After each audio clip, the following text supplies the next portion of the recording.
Okay, let's unpack this. Welcome to today's deep dive. Yag to be here. Right, so we are looking at the Just Add Power VBS HDIP 747 PoE 3G 4K transmitter today, which is a mouthful. It is, yeah. But the mission here, for you AV pros out there looking to clean up your server racks, is pretty specific. How do you take 4 separate transmitters and just squeeze them into a single 1U rack unit without the whole thing, melting down? Right, or throttling performance, because it is really aggressive design.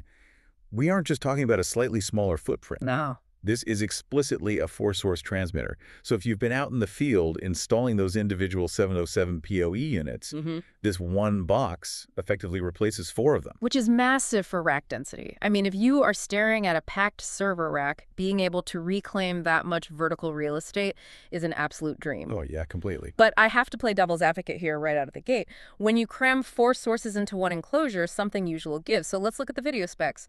I see it's listed as 4K 30, 4.4.4 with HDR. Right, exactly. But wait, 4K 30. In a world where everyone is chasing 60 hertz or higher, isn't capping it at 30 frames a second a bit of a deal breaker? Well, it really depends on the application.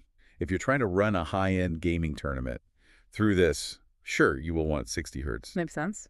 But for distributed video, like movies, cable boxes, or putting sports up in a bar, the content is almost never pushing past 30 frames anyway.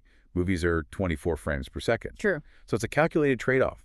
You keep the bandwidth manageable while maintaining that pristine 4.4.4 color space and the HDR. Okay, fair point. So you aren't losing color depth, just the frame rate ceiling that you probably aren't hitting with standard video sources anyway.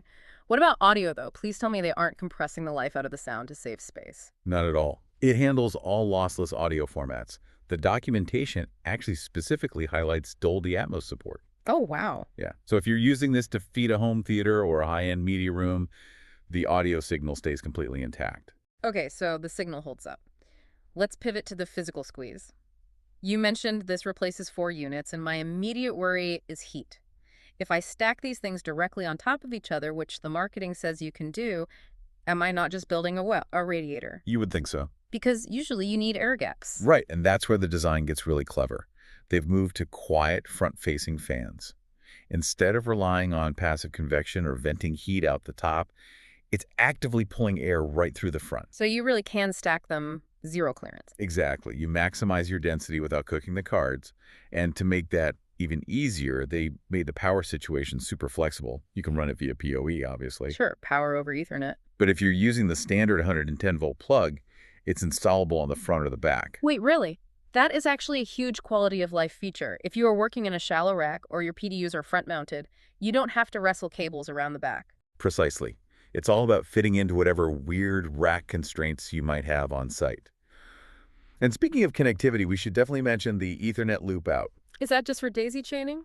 Mostly, yes. Get it. That lets you chain more receivers easily.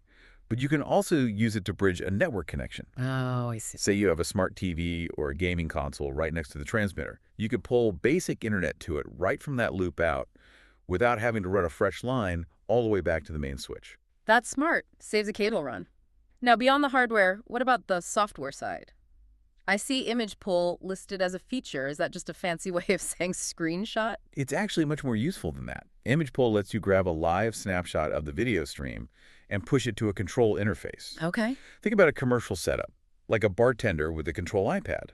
Instead of just seeing a button that says Satellite Box 1, they can actually see a thumbnail of the game currently playing on that box. Oh, nice. It confirms the signal is live before they even route it to the screen. That definitely beats guessing. And I assume automation features like instant seamless switching and video wall support are standard. Fully. You've got 2A RS-232 with 3.5mm plugs, so it integrates seamlessly with whatever control system you're running. Reliability seems to be a big focus here too. HDTV Supply bundles this with a 3-year Just Add Power warranty. Which is very reassuring given how dense the engineering is. Right, so to wrap up, we have a unit that handles Atmos and HDR and cleans up the rack significantly. It definitely solves the clutter problem for integrators. High performance meets extreme efficiency with that 4-in-1 design. But, taking this a step further, consider what this level of density and stackable cooling means for the physical layout of future jobs.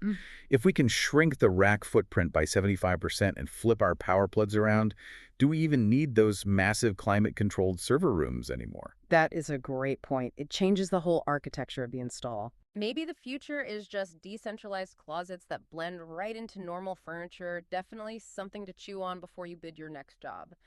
Keep looking for those smart shortcuts, and thanks for joining us on this deep dive.